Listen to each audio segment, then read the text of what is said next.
Bueno, vamos a continuar entonces con la clase. Volvemos a compartir pantallas y seguimos con la presentación. Eh, Vamos a ver entonces ahora los tres modelos de alteridad. Vamos a ir viendo uno por uno. El primero vamos a empezar con el modelo de la diferencia, que en realidad se desdobla en dos. Uno es el modelo de la diferencia por criterios de orden biológico y otro es el modelo de la diferencia por criterios de orden cultural. Eso lo vamos a ver. Vamos a trabajar con el modelo de la diversidad y vamos a terminar entonces con el modelo de desigualdad. Eh, si nosotros atendemos, digamos, al primer modelo, que clasifica justamente, digamos, o sea, en función de criterios de orden biológico, vamos a ver que justamente el sentido en el cual se moviliza, digamos, o sea, la noción de alteridad, está marcando fuertemente o reforzando fuertemente este criterio de clasificación de la diversidad observable, ¿no? O sea, se observa que hay una diversidad enorme, por eso las fotos que les puse ahí, en términos de los registros de colores, de piel, etcétera, justamente porque hace foco en los rasgos físicos observables, en aquello que a simple vista, digamos, o sea, puede justamente proveer criterios para ese ordenamiento y esa clasificación. Fíjense que son, digamos, rasgos físicos observables. Esto es lo que llamamos, digamos, o sea, las características fenotípicas que difieren de las características genotípicas. Las características fenotípicas son aquellas que justamente son la expresión observable de las características hereditarias. Y el genotipo justamente hace a la estructura de las características hereditarias. Ahora, acá hay una cuestión súper importante que es, si bien las características fenotípicas, que tienen que ver con toda la historia evolutiva de justamente relacionamiento con las condiciones del ambiente, marcan, digamos, o sea, una diferencia muy grande a nivel de todas las poblaciones humanas. Hay una riquísima, digamos, o sea, diversidad en términos de esas características fenotípicas, en términos del color de piel, la forma del pelo, la estructura, digamos, o sea, del cuerpo, digamos, si son poblaciones más altas, más bajas, las configuraciones, digamos, o sea, de los rasgos del cuerpo y la cabeza, digamos, o sea, hay una enorme diversidad que tiene que ver justamente con toda nuestra historia evolutiva como población, como especie humana, que se fue adaptando, digamos, a lo largo de miles de millones de años a cuestiones, digamos, que tienen que ver con las condiciones del ambiente, a millones de años, perdón, no miles, desde todo el proceso de dominización.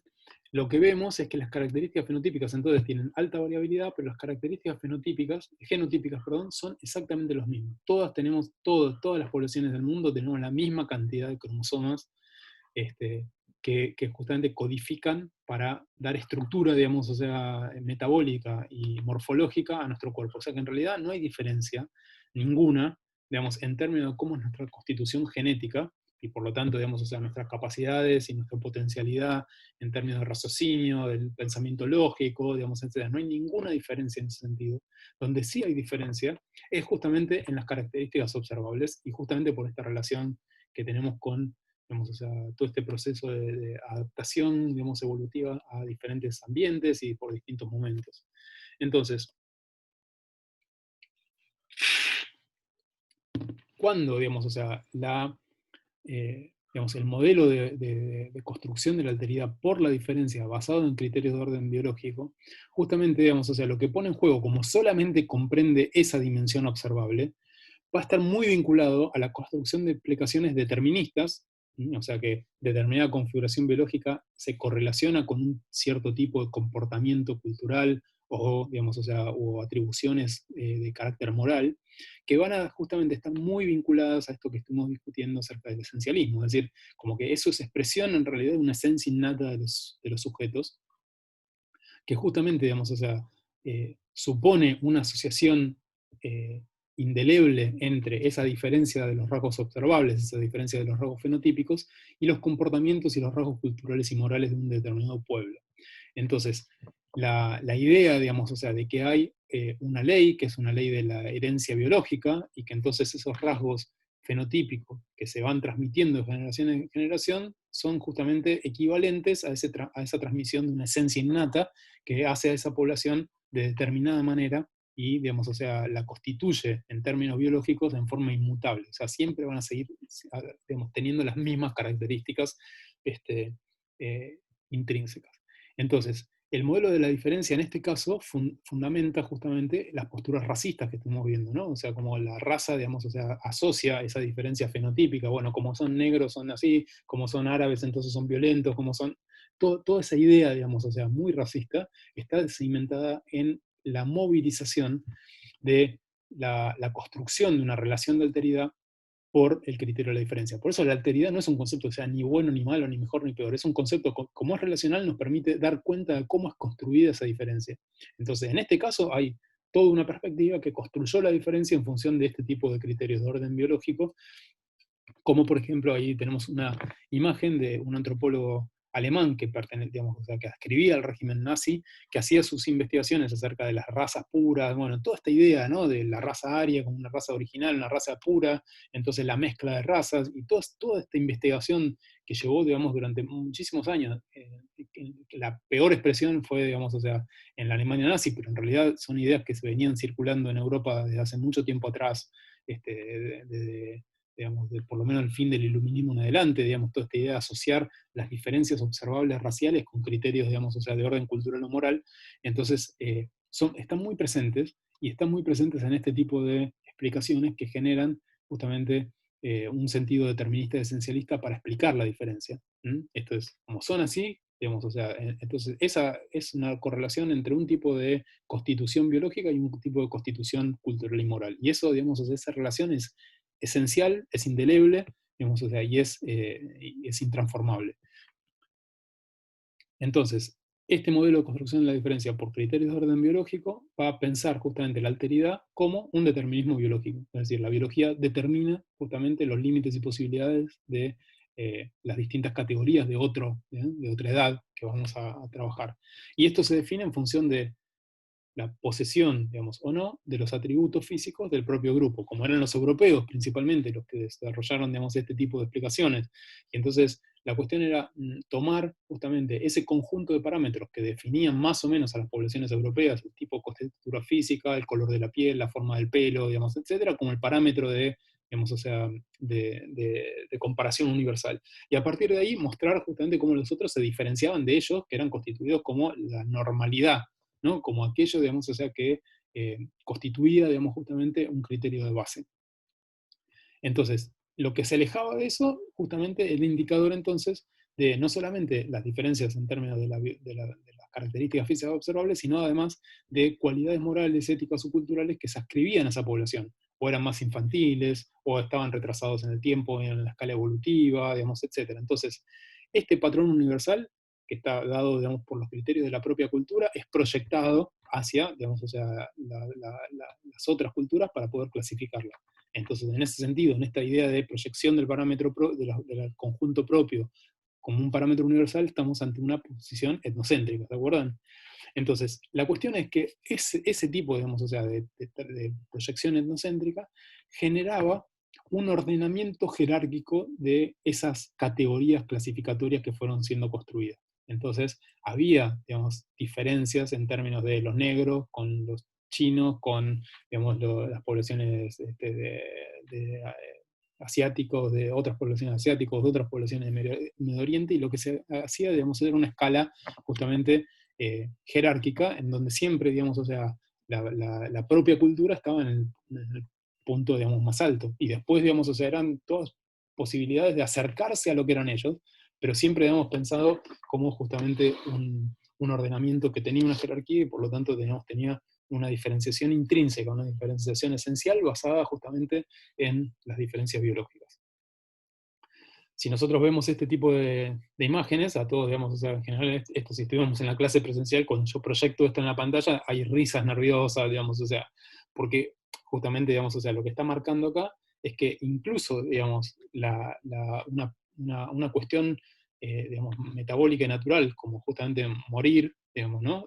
Por las causas que sean, eh, que es común a toda la humanidad, digamos, uno podría pensar que es un universal humano, digamos, ¿no? Morir todo el mundo se muere, bueno, pero evidentemente no se muere todos igual, sino que se puede justamente construir una clasificación en ese acto, digamos, o sea, universal, que es, digamos, la muerte, en función justamente de las características observables. Entonces, fíjense, en la placa esta placa de crónica, dice accidente fatal en Flores, mueren dos personas por lo tanto estamos pensando en que son humanos, y un boliviano como si no fuera, digamos, o sea, persona, si yo tacho boliviano y pongo un animal, un perro, lo que sea, digamos, sería lo mismo. Entonces lo que vemos ahí es cómo opera justamente este criterio de clasificación basado en las características fenotípicas observables, para construir actos, digamos, de discriminación, fuertemente discriminatorios y etnocéntricos. Pero además, el tema es que esta placa, hay una discusión que dice que en realidad esta placa es apócrifa, que nunca existió, digamos, verdaderamente en crónica y que fue hecha a propósito, pero no importa, digamos, o sea, lo que marco es que lo que está señalando la placa es algo que nos resuena cuando lo vemos, incluso porque nos incomoda y nos hace reír de forma nerviosa. Eh, Porque justamente, digamos, lo que está actualizando es un prejuicio existente. Entonces no importa en realidad si la placa fue hecha a propósito, digamos, o sea, en forma este, apócrifa o no, o fue real. La cuestión es que está remitiendo, digamos, o sea, a un tipo de sentido que nosotros tenemos incorporado. Y cuando lo vemos, lo reconocemos. Y por eso entendemos de qué, digamos, entendemos hacia dónde va. Y esto es lo que quiero que, digamos, mantengamos, que es obviamente, las teorías racistas fueron rebatidas, ya las vimos, digamos, fueron rebatidas incluso por la antropología evolucionista. Pero la cuestión es que siguen presentes, digamos, o sea, esas formas de construcción de la alteridad en base al orden biológico observable, que sabemos, digamos, o sea, que no se puede sostener, sin embargo siguen siendo muy efectivas en términos de la vida cotidiana, en términos del día a día. Por eso, digamos, es importante aprenderlas, y por eso es importante aprender esto como una forma, como un modelo de construcción de alteridad, para poder desarmarlo cuando lo vemos en acción, cuando lo vemos en el aula, cuando lo vemos en nuestra familia. Es una forma justamente de combate cotidiano contra este tipo de expresiones. Entonces, en términos de síntesis, la diferencia construida, digamos, o sea, en términos de criterio de orden biológico, supone, digamos, o sea, que un fenómeno humano universal como la muerte va a reflejar un ordenamiento jerárquico preexistente, prefigurado, digamos, o sea, elaborado en forma previa, y que entonces este tipo, digamos, o sea, de representaciones lo que hace es vuelve a poner en acto, refuerza, actualiza, digamos, o sea, ese prejuicio. Eh, la alteridad entonces está representada en este caso como esas diferencias en distintas posiciones dentro de ese orden jerárquico. Y dos personas, que serían, digamos, o sea, el orden jerárquico humano máximo, y uno lo podría poner entre paréntesis lo que no dice, dos personas, y por lo tanto, digamos, o sea, serían dos personas blancas, argentinas, digamos, más o menos, ¿no?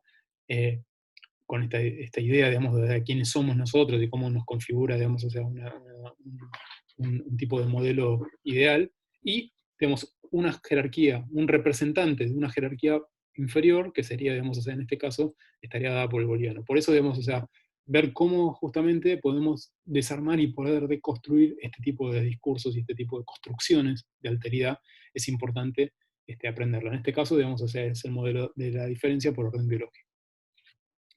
Si nosotros trabajamos ahora con el modelo de diferencia con criterios de orden cultural, lo que vamos a ver es que en realidad el mecanismo de construcción argumental, la lógica argumental es exactamente la misma. Lo que se diferencia son el tipo de criterios. Fíjense, digamos, la alteridad también es una experiencia de clasificación del mundo, en este caso también actúa sobre rasgos observables, pero no van a ser biológicos, sino van a ser culturales. Es decir, fíjense, todas las expresiones, ¿no?, de los rasgos culturales, la música, la vestimenta, la alimentación, digamos, o sea, todo el tipo de formas que nosotros tenemos de expresar, justamente de expresión de esa diferencia, van a ser ordenadas en un sistema clasificatorio. En un sistema clasificatorio que justamente va a trabajar en función de otro tipo de variabilidad, que esta no es la variabilidad biológica que diferencia entre fenotipo y genotipo, sino que es justamente la variabilidad cultural observable en función de los rasgos de lo que se supone que es la cultura, como este repertorio de rasgos que tienen que ver con la alimentación, la vestimenta, las formas de conseguir alimentos, digamos, los aspectos religiosos, digamos, etc. Pero lo que quiero remarcar es que la forma, digamos, de construcción es exactamente igual. En este caso, digamos, o sea, esta diferencia construida en criterios de orden cultural también entonces va a dar lugar a explicaciones deterministas y esencialistas. También va a estar asociando una diferencia que se supone que es intrínseca, esencial, existente, con, digamos, o sea, un tipo de comportamientos y capacidades y cualidades morales determinadas. Si nosotros pensamos que antes había una ley natural que explicaba ese proceso que era la herencia biológica, en este caso podemos pensar que hay un proceso como de herencia cultural, que también, digamos, por eso se juega con esta idea de que la cultura es la segunda naturaleza, porque digamos, o sea, como opera de la misma forma. Y en esto habíamos hablado del concepto de endoculturación, que es la cultura, digamos, también forma a los nuevos individuos, entonces pareciera como que en realidad los individuos culturales también heredan esas características en forma, digamos, esencializada. Entonces los nuevos individuos de esa cultura lo que hacen es reproducir. Bueno, pero en vez de pensar que esto es un proceso construido, se asume que este es un proceso que opera en forma esencializada, en forma naturalizada. Por lo tanto, en este caso, la diferencia, el modelo de la diferencia, no va a dar lugar a explicaciones racistas, sino que va a dar explicaciones etnocéntricas. Por eso hemos visto en el modelo del evolucionismo, que criticaba el anterior, o sea, que criticaba el del orden biológico como estructurante, y que entonces proponía atender a los mecanismos culturales, en realidad lo que estaba haciendo era, mientras voy a poner el cargador de la máquina que se me está por cerrar, lo que hacía justamente era replicar el mismo modelo, digamos, o sea, de lógica argumental, el mismo modelo explicativo. Lo que pasa es que cambiaban los criterios. Ahora ya no era la biología, no era, digamos, o sea, la contextura, el color de piel, sino que eran los rasgos culturales. Y esos rasgos culturales también hacían, digamos, que haya un ordenamiento jerárquico, que haya un ordenamiento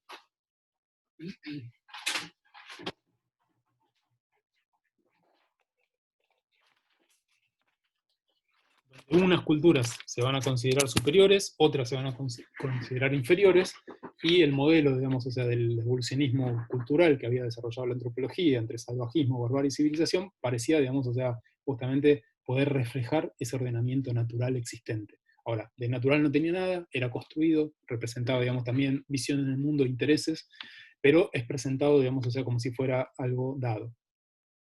Entonces, en este caso, digamos, o sea, la alteridad, acá perdón, acá debería ser determinismo cultural, implica justamente, esto recuerden que está mal ahí la filmina, es, digamos, o sea, está asignado por la posesión o no de rasgos culturales propios, digamos, o sea, del grupo que está ejerciendo esa práctica de clasificación, o sea, los del propio grupo también se proyectan como universales, y eso es lo que permite es elaborar esta clasificación en función de si el otro grupo tiene o no tiene ese tipo de rasgos, y por lo tanto, si no las tiene, entonces es un indicador de una cualidad moral, ética, cultural menor, digamos, de menor jerarquía, de menor importancia, de menor valía, digamos, etc. Entonces, en función de eso, construyo ese mecanismo, digamos, jerárquico.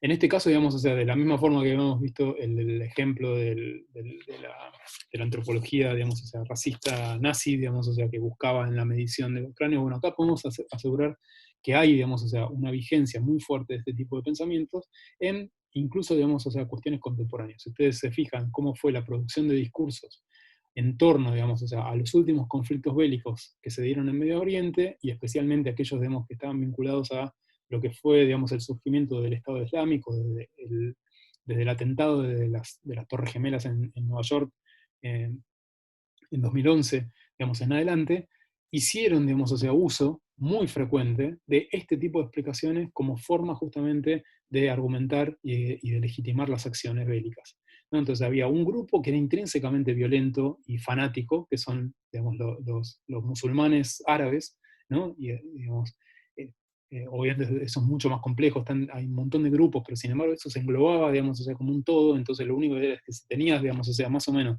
eras musulmán, tenías el color de piel, eso ya era un combo, digamos, o sea, determinado, y entonces eso se vinculaba con una definición, digamos, de tu esencia, como una esencia vinculada al fanatismo religioso, a la irracionalidad y a la violencia. Y justamente esas tres características eran de las que no tenían, digamos, o sea, quienes elaboraban ese prejuicio, que eran norteamericanos principalmente, blancos, que se suponen que son la quinta esencia del pensamiento democrático y del sistema democrático, que permite, digamos, o sea, que hacen un culto a la libertad, o sea, todo en contraposición, unos eran una cosa y los otros eran totalmente lo otro.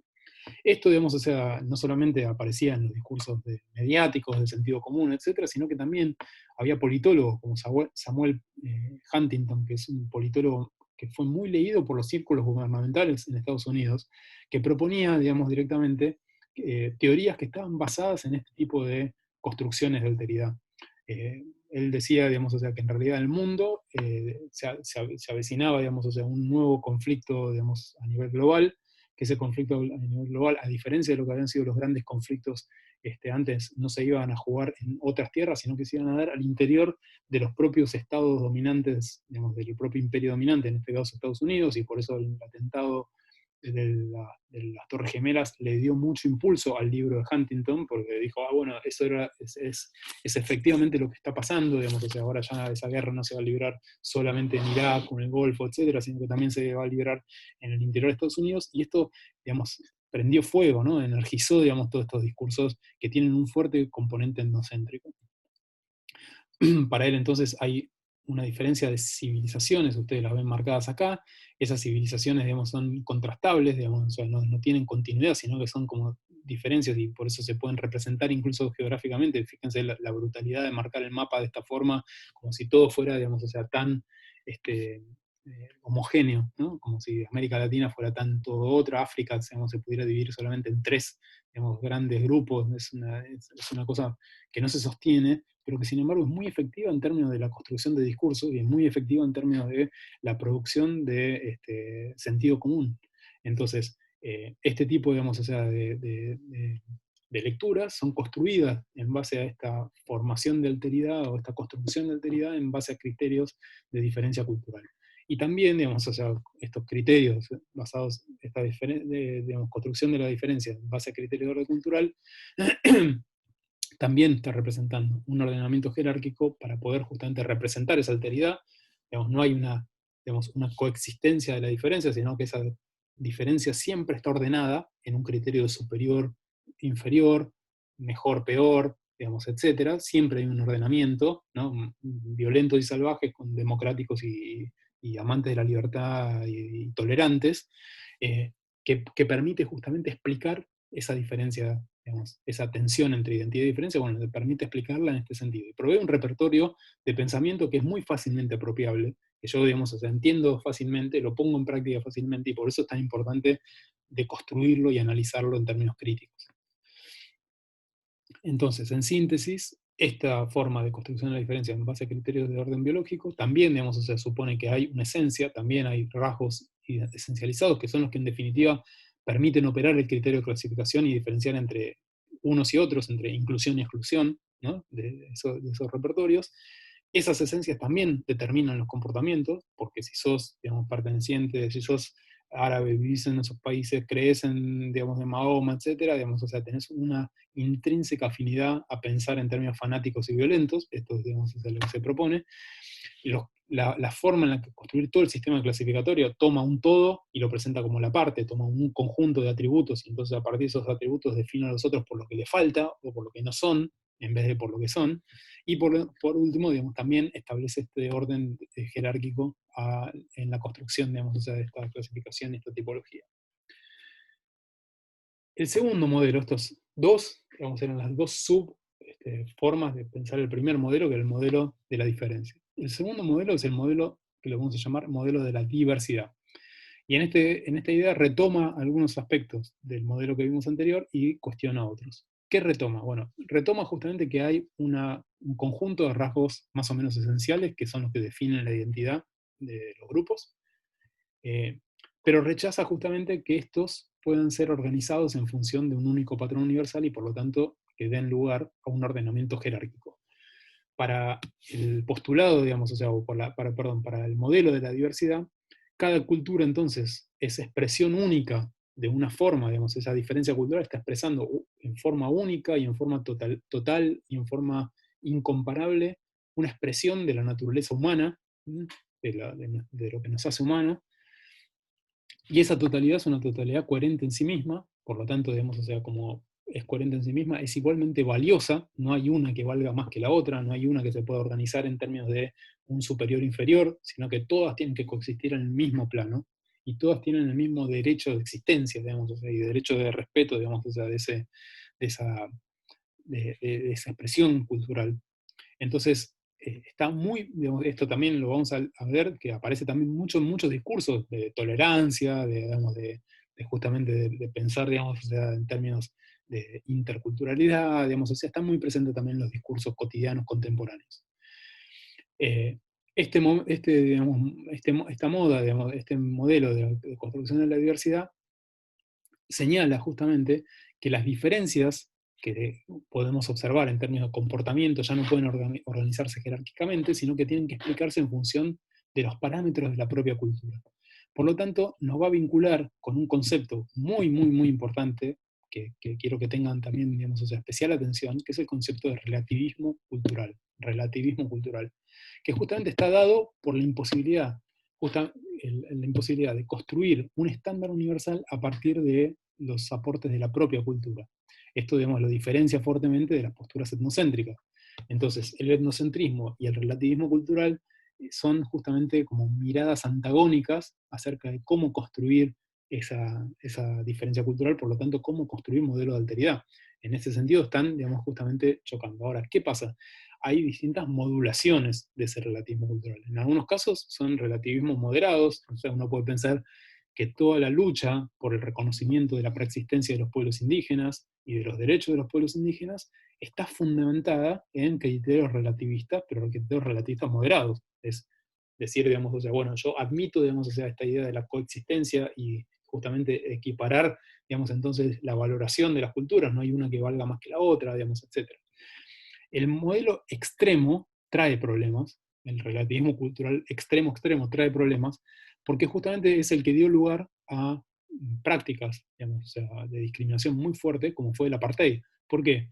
Porque decían, bueno, en realidad, si cada cultura es una totalidad y se tiene que entender en su propio término, separemos las culturas. Entonces no permitamos la mezcla, porque la mezcla es mala, sino que cada cultura tiene que reproducirse tal cual es.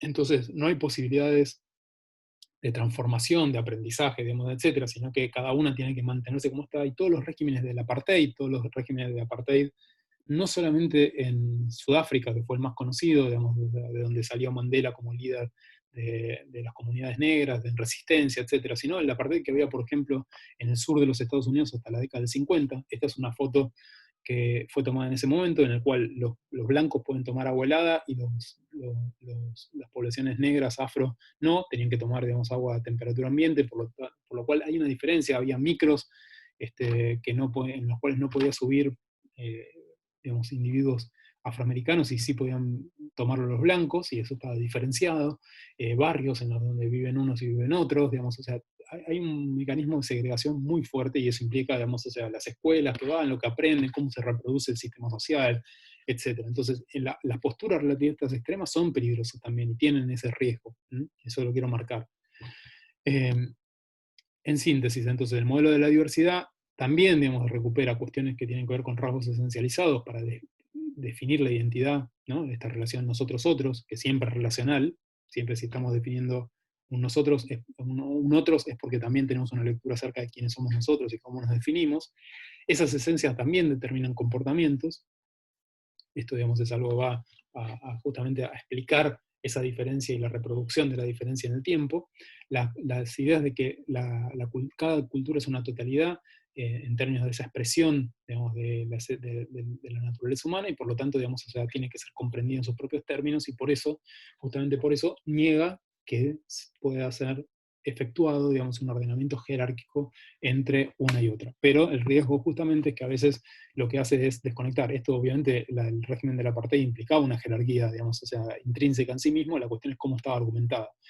Eh, los separo porque justamente como esos tienen otra forma de vida, que en este caso, digamos, es ser pobre, etcétera, y yo lo naturalizo como si eso fuera así, entonces no me tengo que meter. Digamos, solamente si vienen a trabajar para mí, los dejo pasar, pero si no, digamos, después, para que resuelvan su vida, bueno, que lo hagan como sea. Esto está muy, muy, muy presente también en, por ejemplo, no sé, cuestiones que tienen que ver con las poblaciones indígenas, son cazadores-recolectores, bueno, que vivan de la caza y de la recolección, entonces no hay asistencia del Estado. Bueno, vamos a volver, digamos, sobre estos temas, pero ahora es para tener una estructura de cómo es la forma de construcción. Y justamente para tratar esas asimetrías que se naturalizan, incluso en el modelo de la diversidad también, es que vamos a ver el tercer modelo de construcción de la diferencia, que tiene que ver justamente con el de la desigualdad. En este caso, las diferencias con los otros dos modelos son muchísimo más marcadas. ¿Por qué? Porque va a entender o va a explicar, digamos, o sea, la diferencia cultural no como algo intrínseco, naturalizado en la esencia de la cultura diferente, sino que justamente va a reforzar el carácter construido y en vinculación relacional con las distintas culturas. Entonces, lo que hay es, o sea, no puedo entender la diferencia de esta cultura si no la pongo en relación con cómo se constituye esta y cómo son las relaciones entre las distintas culturas o grupos sociales. Entonces, Por ejemplo, la diferencia cultural no va a ser, digamos, o sea, definida en sí, si no la pongo en relación con un conjunto de otras prácticas y otras instituciones, si no la pongo, digamos, o sea, en relación, digamos, con sistemas más amplios, que justamente determinan, por ejemplo, el acceso diferencial a los recursos materiales y simbólicos para reproducir la vida. Es decir, yo no puedo entender la diferencia cultural de poblaciones indígenas de la Argentina actual si no atiendo justamente a las dificultades que tienen para poder reproducir sus propias pautas culturales, si no tengo en cuenta el hecho de la dominación, las relaciones de poder, las relaciones económicas. Todas esas relaciones construyen justamente los límites y posibilidades de las expresiones de diferencia cultural que existen en un, digamos, en un escenario contemporáneo. Entonces, cuestiones que tienen que ver con la diferencia étnica, pero siempre en relación con diferencias de clase, con diferencias de acceso a los bienes y servicios y los recursos, y incluso con diferencias de género. Digamos, que eso es una perspectiva más contemporánea, más moderna, pero igualmente, digamos, es importante. Entonces, el modelo de la desigualdad lo que va a poner especial atención es cómo la diferencia cultural muchas veces lo que está haciendo es encubriendo. Yo explico, por ejemplo, no, ellos son diferentes porque son así, cuando en realidad lo que estoy haciendo es, me estoy aprovechando de condiciones de explotación.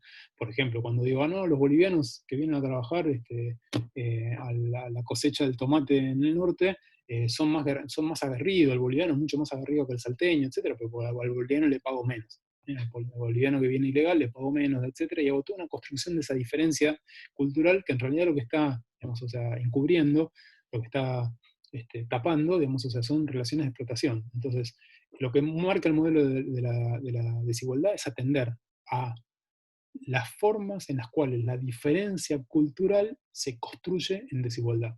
Como la diferencia cultural es aludida, digamos, o sea, como algo esencializado, intrínseco, pero en realidad justamente lo que está haciendo es sosteniendo, digamos, la construcción y la reproducción de relaciones de desigualdad social.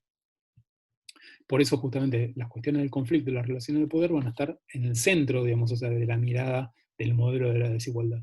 Es lo que va a interesar, digamos, o sea, sobre todo cuando se trabaja la diferencia cultural en este sentido. Y acá hay algo muy importante, que es que la diferencia cultural, como no se naturaliza, como no se sostiene que esto es producto de una esencia, se atiende justamente al carácter socialmente construido. Entonces, ¿cómo se construye la diferencia cultural? ¿Por qué de pronto por qué en determinado contexto o en determinadas relaciones o para determinado grupo importa la diferencia cultural y en qué otras condiciones no?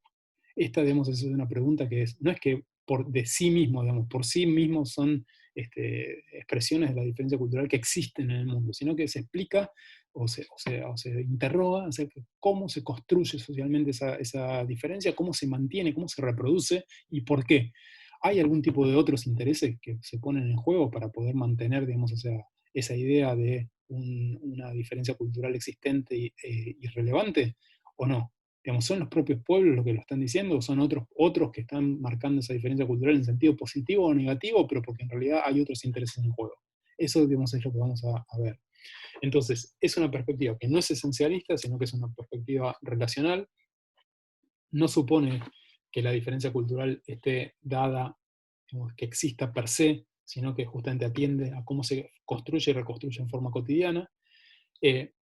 No asume que hay un ordenamiento jerárquico, ni lo propone, sino que justamente lo objetiva en términos analíticos. Si hay un ordenamiento jerárquico de cualquier tipo, explícito o implícito, entonces eso es materia de análisis. Es materia justamente de dar cuenta cómo se construyen esas relaciones de desigualdad a partir de argumentos vinculados a la diferencia cultural.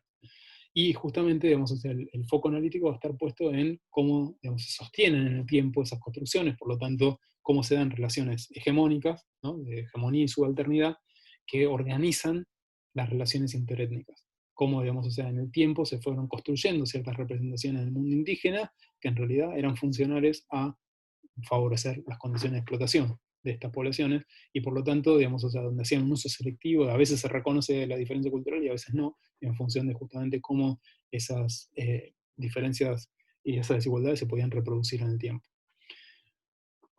Estos argumentos están presentes también en nuestros discursos, digamos, o sea, cotidianos, y la cuestión es justamente cómo los podemos discutir.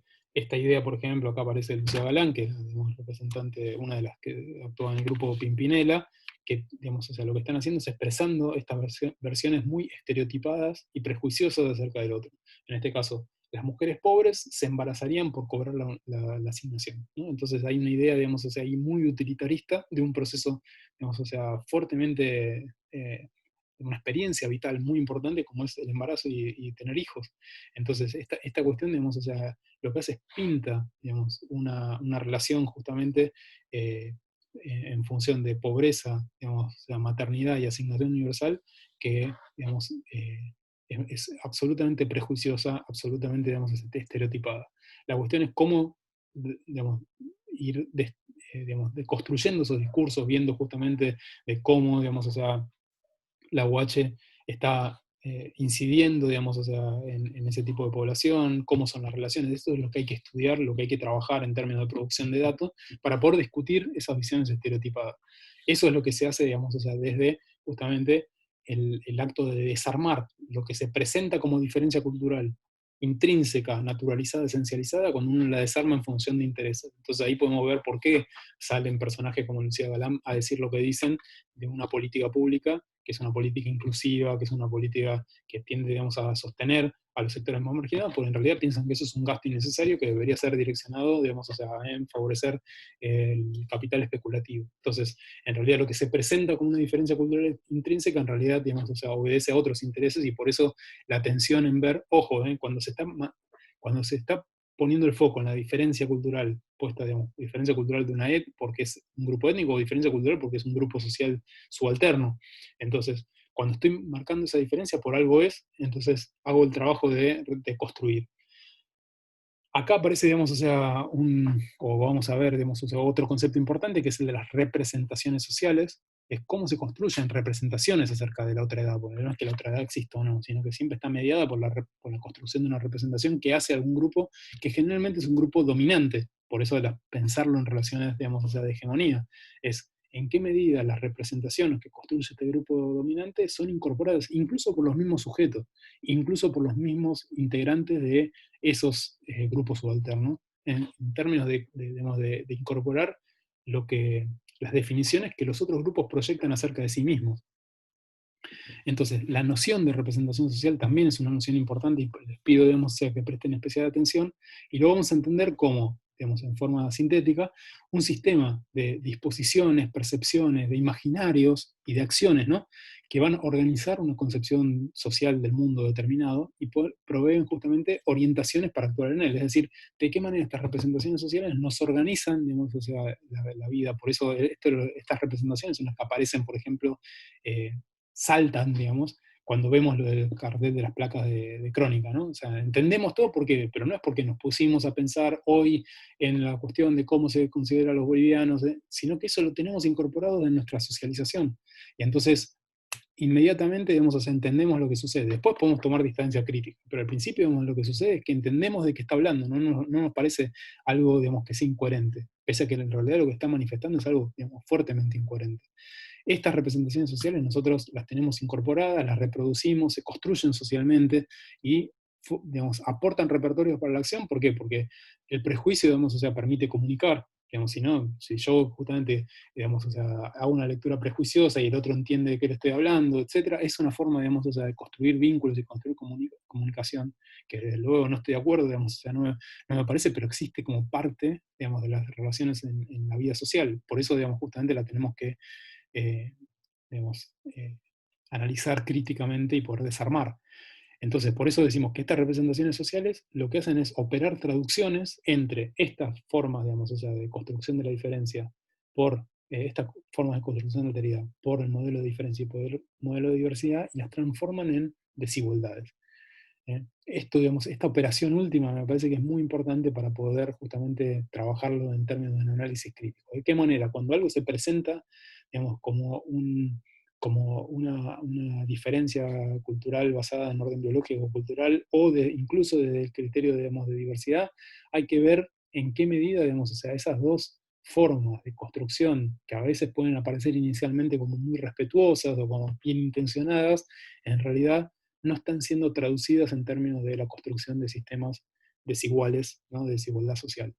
Entonces, estos tres modelos, digamos, nos van a permitir justamente operar, digamos, o sea, en términos de dar cuenta de cómo aparecen mixturados, cómo aparecen vinculados. Si nosotros vemos lo que sucedió con toda la represión a los mapuches en el último tiempo y las cuestiones de xenofobia vinculadas a los mapuches, lo que vemos es que hay una fuerte, digamos, o sea, una fuerte construcción de un discurso de la diferencia cultural de los mapuches son esto, la RAM violenta, no sé qué, esto que el otro, muy profusa, digamos. Hubo en los últimos años, en coincidencia con el gobierno anterior, que digamos, o sea, hizo esto, digamos, de una política de seguridad, la cuestión de construir la amenaza mapuche, ¿no? Los mapuches van a terminar tomando todas las tierras de Argentina. No nos importa la extranjerización de las tierras, digamos, o sea, que se opera de forma legal y que la mitad de la Patagonia está vendida a capitales ingleses y europeos. Pero sí, digamos, o sea, nos importa que una pequeña comunidad hace una restitución de tierra para, digamos, o sea, en un territorio en el cual, digamos, vivían en forma previa, o sea, que hay registros, digamos, científicos, etcétera, que prueban eso, y que restituyen, digamos, o sea, una porción de ese territorio para justamente poder vivir, digamos, o sea, en forma cotidiana, ¿no? Para enriquecerse, no para otras cosas. Entonces, este tipo de construcciones, de traducciones entre la diferencia cultural, cómo se, digamos, o sea, se traduce justamente en cuestiones de desigualdad.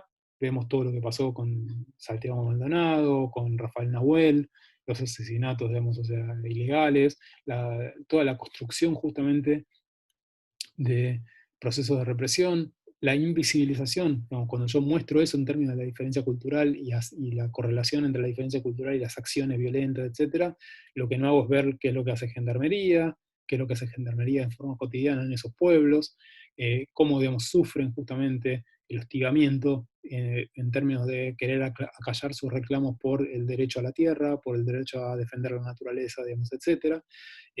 La participación de los grandes capitales y las corporaciones, digamos, en esas dinámicas. Entonces, todo esto es lo que nosotros estamos hablando en el modelo de la desigualdad. Si nosotros pensamos en términos de síntesis, vamos a ver que la diferencia cultural no existe per se, no es algo naturalizado, sino que se produce y se reproduce. Y por lo tanto tenemos que aprender a analizar cuáles son los mecanismos de producción y reproducción de esa diferencia cultural, que justamente si nosotros atendemos a este hecho de que las diferencias idealizadas lo que terminan haciendo es mostrando, digamos, en primer plano la diferencia cultural, pero invisibilizando justamente las relaciones de poder y dominación, los intereses que muchas veces están atrás de esas acciones de, digamos, poner en primer plano la diferencia cultural, y por lo tanto, digamos, o sea, uno de los objetivos que vamos a hacer es problematizar esas operaciones de traducción del modelo de la diferencia o el modelo de la diversidad en prácticas de desigualdad, prácticas que reproduzcan, digamos, o sea, condiciones de desigualdad. Y por lo tanto, vamos a aprender también a utilizar una perspectiva transversal que pueda vincular cuando las diferencias étnicas se vinculan a diferencias de clase y cuando esas diferencias de clase y diferencias étnicas se vinculan también a diferencias de género. Porque justamente vamos a ver que no es lo mismo ser, por ejemplo, indígena que no indígena, pero además vamos a ver que no es lo mismo ser indígena pobre, digamos, o sea, y indígena mujer. Digamos, hay especificidades que hay que atender en forma de cómo se construyen esos modelos de diferencia, de diversidad y de desigualdad. Así que bueno, esto, digamos, o sea, lo trabajamos, es importante que vayan teniendo estas tres formas, que son tres formas esquemáticas, pero tres formas muy operativas de poder entrarle y abordar a la cuestión de la alteridad. Y por favor recuerden que la alteridad no es una cosa, digamos, o sea, no es un atributo, sino que es una relación analítica, digamos, es un instrumento analítico que yo pongo en juego para poder analizar cómo se construye la diferencia en forma cotidiana. Entonces no es algo que, no es un atributo de las poblaciones, no es un atributo, no es algo que yo veo la alteridad, sino que es justamente un dispositivo de análisis de la realidad social que me permite, digamos, o sea, entonces trabajarlo en términos de un análisis. Bueno, espero que estén bien y nos vemos entonces más tarde.